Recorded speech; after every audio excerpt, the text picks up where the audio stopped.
The Beaches podcast is going to give you everything you want to know about a beach before you go there. I hope you enjoy the show. Be sure to check out our website, www.sandee.com. Without further ado, let's get into the show. All right.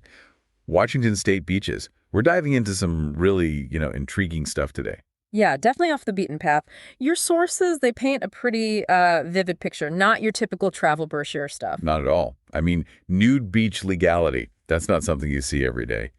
Says to me, you're looking for an adventure, am I right? And you're definitely onto something. See, most folks, they think California when it comes to, like, that beach city vibe, right?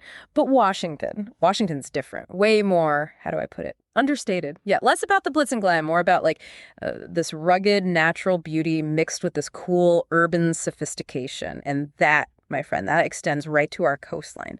Big time. I like it. So let's not dance around it. Let's talk about the elephant seals sunbathing in the Buff.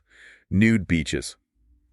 Legal in Washington State, or what's the deal? Ah, yes. The million-dollar question.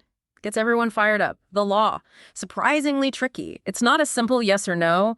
We don't have designated nude beaches, that's for sure. But there's no outright ban across the board either. It's all about local rules. So, could get you into hot water if you're not careful. So, pack your swimsuit just in case. Yeah. But honestly, even beyond, the whole clothing optional thing, I'm getting this sense that Washington beaches have this whole other side. You mentioned coffee culture. What's the connection there? Spot on. It's all connected to how we as Washingtonians connect with nature. It's in our blood, our beaches. They're all about experiencing that raw, untamed beauty. Not so much about like fancy resorts or anything. It's more about, picture this, okay? You're hiking through these incredible evergreen forests, the kind you mentioned, and you stumble out onto this secluded beach. You've got your thermos full of locally roasted coffee. The air's crisp. It's just, it's very us. You'll see families building driftwood forts, surfers braving the, let's call it refreshing Pacific Ocean. It's authentic Washington. I love that.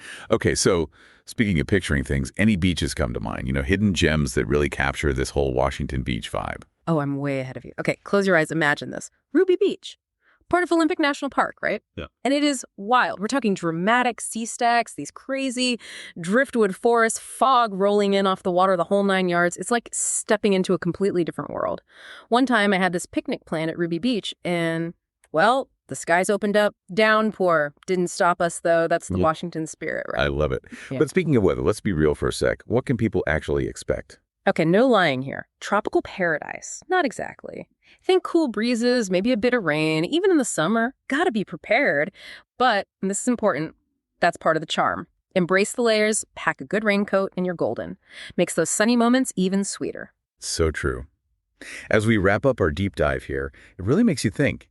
Maybe the most surprising thing about Washington State beaches isn't about nudity or even the unpredictable weather, but about opening yourself up to the unexpected and maybe discovering something new about yourself along the way. 100%. It's all about ditching those tourist traps, ditching the guidebooks even, and just, creating your own adventure. That's what Washington beaches are all about. Couldn't said it better myself. Thanks for listening to the show, and be sure to tune in next week for your favorite episode about some of the best beaches and beach information in the world.